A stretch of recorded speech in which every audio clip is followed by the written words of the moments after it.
Ну что, ребятки, пришел час расплаты. Я приехал за своим мотоциклом в официальный магазин. Его сюда привезли из мастерской. Да, я его ремонтировал как бы в официальном сервисе, поэтому мне придется выложить по ходу очень-очень много денег.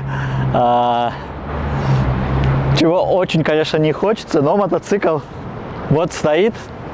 Ну, вроде бы обслужили, как минимум помыли, это точно. Recibimos la moto de Lía en el service y lo que sucedió fue que había una pérdida de compresión en el cilindro. Lo que se hizo fue levantar la tapa del motor para cambiar la junta y se volvió a armar nuevamente. Se hizo un plano sobre la tapa, mantenimiento en general. Se hizo un service de la moto, cambio de aceite, filtro, ajuste general. Te cambié la maneta de freno, te cambié el recipiente de freno que se le había perdido la tapa, te puse otro recipiente. Después en línea general la moto está bien.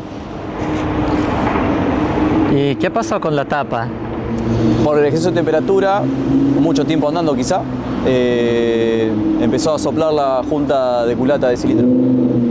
Похоже, мне не суждено узнать, развели меня или нет. И придется просто заплатить деньги. И даже не знаю, короче.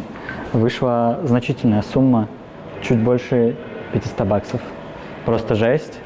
Но они еще сделали, конечно же, техосмотр, за него тоже там отдельная плата идет. Вот, поменяли там масло, все такое. То есть к ремонту, который был, еще все-таки добавляется стоимость. То есть в целом плачу много, но это не только эта поломка. Bueno, se cambió el aceite del filtro, limpieza de cambio de filtro aire, limpieza de pastillas, regulación de válvulas, la reparación que te comenté, lubricado de cable de embrague, limpieza de discos y pastillas, presión de neumático, calibración de bujía, rayos, chequeo de luces, tornillería, te cambié la maneta de freno, recipiente líquido de freno, bueno, y te la lavé. ¿Y la moto está lista para viajar miles de kilómetros? Ya está lista para eso. Recipiente líquido.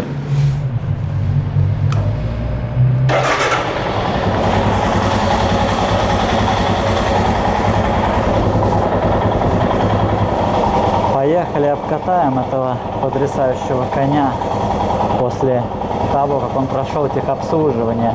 Но, если честно, я уже чувствую, как он едет гораздо лучше, потому что, тормоза лучше работают.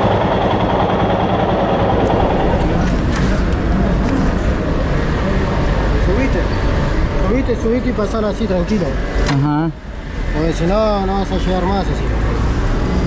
¿Qué te pasó? ¿Te lastimaste? Ah, sí. Sí, gracias.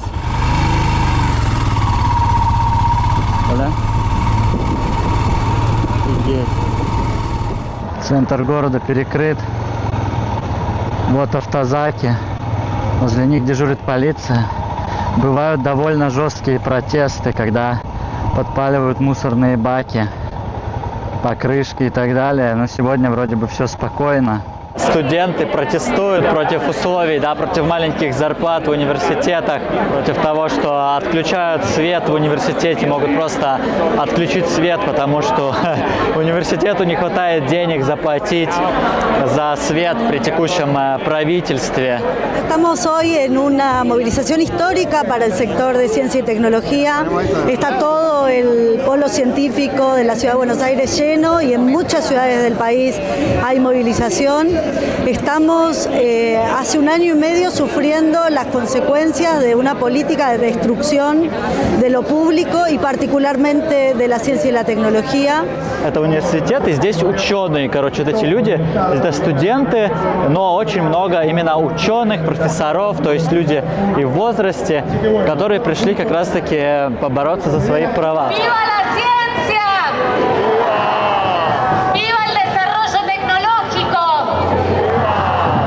Estamos levantando la voz para denunciar el cientificidio. Esto quiere decir que se está dando muerte al sistema científico que conocemos. Se corta la posibilidad de que nuevas personas ingresen al sistema, especialmente los becarios recién recibidos, que los doctores que empiezan sus becas las puedan terminar y que los investigadores tengamos fondos para poder hacer nuestras investigaciones. Это один из главных университетов города, УНАМ, это кафедра философии и литературы. И здесь очень такие активные, социально активные студенты, которые поддерживают все протестные инициативы. И, собственно, после акции они возвращаются, да, в университет с плакатами. И вот можно увидеть, что весь университет, он вот в таких вот плакатах. То есть, куда бы ни поднялся, с 1-го там, на 4-й этаж, везде будут висеть такие надписи, и их не снимают. А где-то полгода назад студенты вообще этого факультета захватили университет, да, когда выключали электричество, когда не мог продолжать работать университет, в знак протеста вообще просто захватили аудитории. Вот такие здесь социально активные студенты, социально активная молодежь. И это буквально видно, когда заходишь в университет, просто буквально с плакатов, да, на тебя смотрят эти все лозунги и кричат о том, как здесь настроены молодые люди. El gobierno de Milei, tal como lo dijo, está aplicando la motosierra sobre nuestro sector y nuestros salarios particularmente perdieron un 35% del poder adquisitivo. Зарплаты очень низкие у ученых, и, соответственно, многие ученые покидают Аргентину, уезжают в другие страны, где ученым платят нормальные деньги за их работу, потому что без науки, без обучения, без образования, как будто бы у страны нет хорошего будущего, потому что очень важно, да, все это развивать.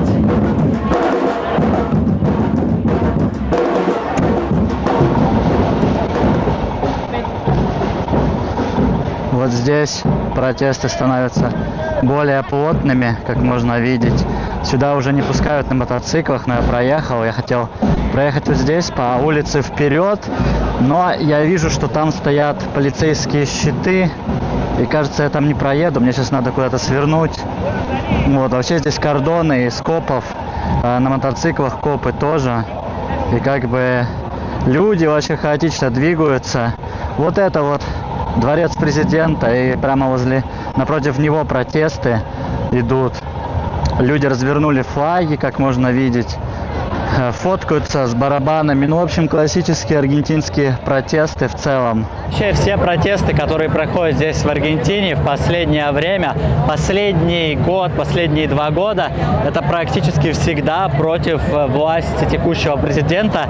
Да, такой получается парадокс. Аргентинцы вроде как сами выбрали Хавьера Милея, но против него просто постоянно протесты. А сейчас уже здесь традиция, каждую неделю, каждую среду протесты, да, против президента. И разные люди протестуют, то есть ученые протестуют, работники научной отрасли, студенты протестуют, сегодня пенсионеры протестуют. Я не знаю, кто не протестует против него, но наверняка кто-то не протестует, ведь его же выбрали, да. Мне в целом нравится, что здесь в Аргентине очень классная культура протестов, да, и очень сильное гражданское общество. Это прям здорово, да. И протесты обычно такие мирные, в редких случаях они перерастают в какое-то противостояние с полицией, когда могут поджечь там мусорные баки или камнями кидаться. Но это прям, конечно, редко, да, и не приобретает больших масштабов. Отдельные случаи. Allá no hay nadie, hay poca gente así, pero por acá más para de pasar. Окей, gracias.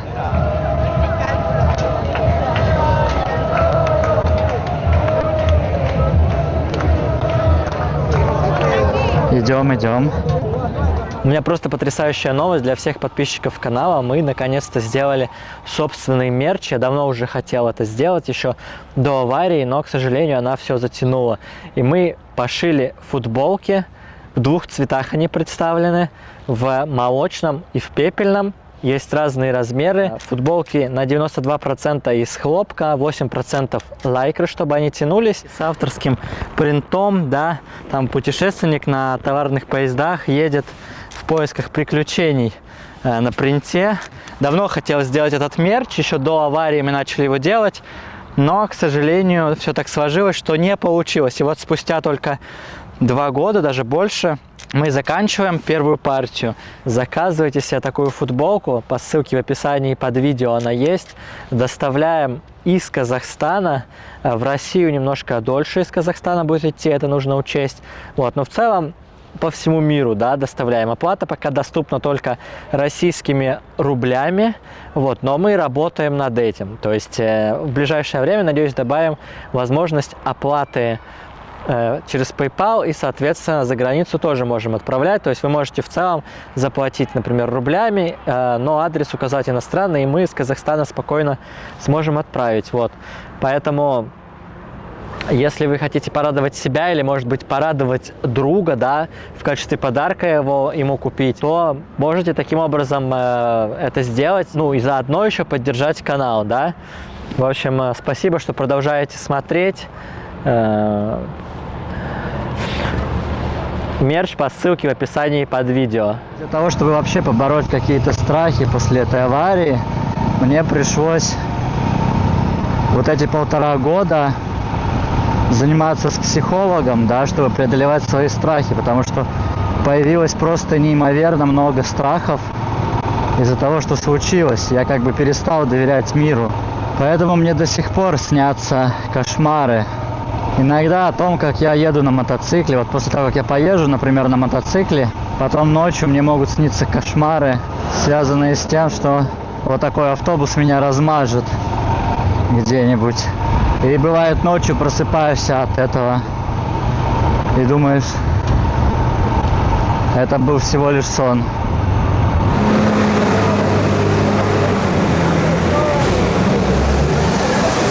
Это центральное место Буэнос-Айреса, так называемый обелиск. Его построили в честь 400-летия города, да, и обычно здесь встречаются люди во время праздников, или если выигрывает сборная Аргентины, здесь люди встречаются, празднуют это все. И здесь очень-очень много наружной рекламы, да, то есть это одно из самых освещенных и таких ярких мест города именно за счет своей наружной рекламы. Здесь очень оживленная улица, это один из самых также широких проспектов в мире. Здесь можно видеть просто интенсивный трафик по эту сторону, да, по другую сторону тоже. Автобусы, которые здесь циркулируют по Буэнос-Айресу, это вообще символ города. Благодаря своему уникальному дизайну, да, ты узнаешь фотографию из Буэнос-Айреса среди любых других фотографий из любого другого города мира, потому что здесь автобусы, да, вот городские автобусы, они выглядят специфически, у них специфический такой интересный ретро-дизайн. Ну и еще почему их можно узнать, это потому что они ездят просто нереально быстро. Я не знаю, как они не сбивают людей и так далее. Водители там, наверное, профессионалы, но меня всегда пугают эти местные автобусы. Аргентина прикольная страна тем, что здесь такое ощущение, как будто бы ты находишься в каких-то 80-х годах. Не знаю, какой-то есть ретро-эффект вообще всего происходящего. Вот я сейчас еду автобус, у него такой ретро-дизайн. В целом люди ходят, у них прически, как будто бы 80-е годы. Из-за того, что экономика закрытая, да, получается так, что новой одежды мало, покупают там старые вещи, очень много секонд-хенда. Вот, это не значит, что типа нет новой одежды, есть, просто какой-то общий стиль такой чувствуется, это чисто ретро, чувствую себя в 80-х. Хотел рассказать, как я покупал этот мотоцикл, потому что было довольно непросто после травмы вообще решиться на мотоцикле как-то, да, ездить. Это вообще казалось чем-то невероятным, и первый раз, когда мне пришла в голову идея вообще продолжить на мотоцикле кататься или попробовать, я взял урок здесь в мотошколе, просто покататься, попробовать, посмотреть, насколько я еще могу управлять байком в текущем своем состоянии, потому что тогда было вообще не очевидно, что я смогу управлять мотоциклом, потому что правая нога у меня плохо работает, слава богу, все передачи переключаются левой ногой. Соответственно, как бы передачи могу переключать и так далее. Вот. Ну, плюс еще у меня было слабое тело, то есть вот эта правая часть была слабая, здесь, соответственно, пресс там, да, с правой стороны был слабый и так далее. Когда я на мотоцикле поворачивал, я понял, что это сильно влияет, и я начал, делать боковую планку, да, чтобы тренировать правую сторону и чтобы потом лучше управлять мотоциклом. Когда я там уже потренировался, решил смотреть мотоцикл, да, типа побольше, такой, чтобы можно было путешествовать. Но выбор мой пал на Royal Enfield Himalayan. Вот, потому что они здесь еще представлены. В Аргентине, соответственно, есть сервис по ремонту и так далее. Вот, можно найти запчасти. Поехал смотреть мотоцикл. И, блин, так приехал, да, хозяин привез свой мотоцикл, а я так и не смог сесть на его мотоцикл и прокатиться, потому что боялся уронить его мотоцикл. И поэтому, не сел. Вот, конечно, было много с этим связано у меня эмоций, всяких разных, негативных, да, злости, грусти из-за того, что случилось. Ну, погрустил я, позлился, решил, что все равно надо пробовать. Новыми шагами начал действовать, то есть попробовал проехаться, взял такой мотоцикл, у знакомого проехался пару кварталов и как бы понял, что да, окей, все нормально, могу ехать. И потом, соответственно, через пару недель уже решил, что покупаю мотоцикл. В Аргентине это несложно, даже иностранец может купить с паспортом зарубежный мотоцикл. Вот, первый день даже думал, что я не смогу на этом мотоцикле уехать с места покупки. Да, думал, мне нужна будет помощь. Но я его купил, как бы сел и понял, что да нет, смогу, как бы осторожно доеду. И действительно так и вышло. Как бы страха оказалось больше, чем фактических ограничений. Потому что на тот момент, то есть физически я уже мог управлять мотоциклом, да, конечно, с ограничениями, но как бы уже мог. И доехал до дома там за 30 минут. И был очень рад. Теперь у меня есть вот этот замечательный конь. Брат. Чувак вообще подъехал жестко. В чем смысл мотоцикла для меня сейчас, трипа на мотоцикле? Это в том, чтобы вернуть себе немножко частичку себя, потому что когда-то это была частью моей идентичности, и сейчас мне нужно вернуть уверенность в себе, скажем так. То есть из-за того, что со мной случилось, из-за этой аварии, очень сильно теряется уверенность в себе. То есть, чтобы не быть голословным, привести пример, мне было сложно самому себе, страшно вызвать самому себе такси, доехать на какой-то новый незнакомый адрес. То есть вот это какая-то была такая психологическая, у меня, такой страх был после этой аварии. И сейчас я по чуть-чуть, маленькими шагами становлюсь все смелее. Возвращаюсь я в свою смелость, которая была у меня раньше. И один из таких больших для меня шагов – это трип на мотоцикле. Не обязательно прям супер долгий, но достаточно долгий, с разными испытаниями, чтобы я понял, что как бы я все еще могу делать все, что я делал раньше. Именно мне, я как бы умом понимаю, что вроде как могу, но нужно именно это сделать, и тогда самоощущение очень сильно изменится. Полдень, я выезжаю из Буэнос-Айреса, еду в соседний город, Ла-Плата называется. Сегодня у меня будет пробный полет на самолете. Я уже давно мечтал попробовать полетать на самолете, вот наконец решился. Жду. Просто предвкушаю. Город Буэнос-Айрес с Ла-Платой связывает высокоскоростной хайвей. И поэтому я в целом долечу довольно быстро, если не будет никаких пробок.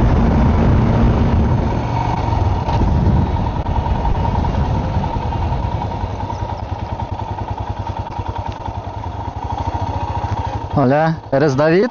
Sí, yo soy David. ¿Cómo era tu nombre? Илья? Elia. Sí, Илья.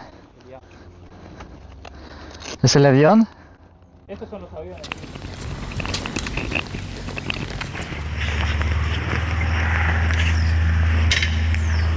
Chequeamos que la llave de magnetos no esté prendida, que esté cortada. Que el máster de aviónica es este, que también esté apagado, la perillita para abajo. El compensador que esté centrado, el estabilizador horizontal, que es este, lo mismo. Lo chequeamos. Timón de profundidad del lado derecho, que tenga todo el recorrido. Lado derecho del fuselaje, También lo mismo, chequeamos visualmente las antenas, que estén todas firmes. Tenemos estas tres. El flap derecho, el flap siempre tiene un poco de juego para arriba y para los costados. Siempre un poquito tiene. Borde de ataque, que no tenga ni un golpe, puede pasar que algún vuelo anterior se haya golpeado un pájaro o algo así, se comenta la novedad. ¿Es frecuente? ¿Cómo? Golpes de pájaros. No, nunca me pasó. Y tengo 700 horas de vuelo. La rueda, que esté inflada, que esté firme, los frenos, que funcionen todo el conjunto de la rueda entera. Consume 1 línea por hora de vuelo, así que son 20 litros cada rayita. Debería tener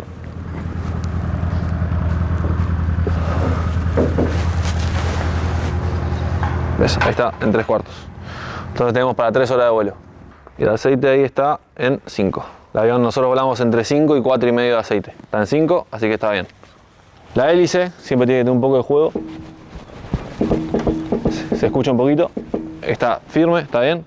Los instrumentos del altímetro, el velocímetro, funcionan todos con la toma estática. Si esto está tapado, no funciona. Сейчас полетим первый раз. Подготовили самолет, надеюсь, все будет окей.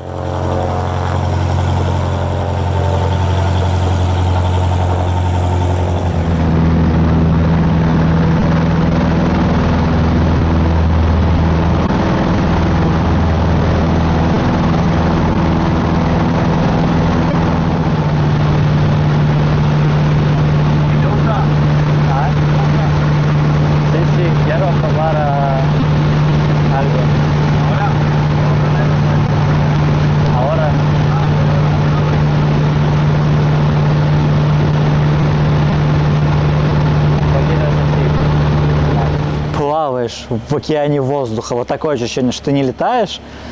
То есть летать — это плавать в океане воздуха. У меня такое ощущение, что ты летишь на самолете, его обдувают потоки воздуха, ветром его сдувает, и ты такой паришь. Воздушное судно, то, что называется. Это, я бы сказал, наверное, правильное название. И типа плавать в океане воздуха на воздушном судне звучит очень правильно. Ну, то есть есть отдельное слово для этого — летать, да, но это вот по ощущениям вот так, короче, что ты паришь, да, в воздухе, в океане воздуха. Очень прикольно. И чтобы понять, ну, я не знаю, мне нравится или нет, потому что сначала было страшно, потому что как будто бы очень мало контроля над самолетом, как будто бы кажется, да, но потом ты привыкаешь и уже такой, вроде бы прикольно.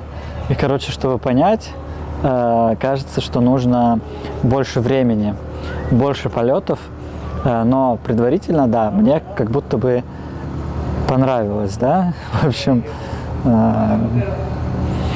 надо пробовать дальше, я думаю, что, ну, это, конечно, стоит денег, но в целом прикольно. Hola. ¿Cuánto vale?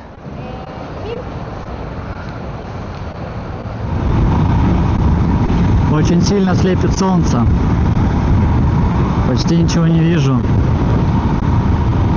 Вернулся я в Буэнос-Айрес. Сейчас уже стемнеет. И солнце светит прямо в глаза.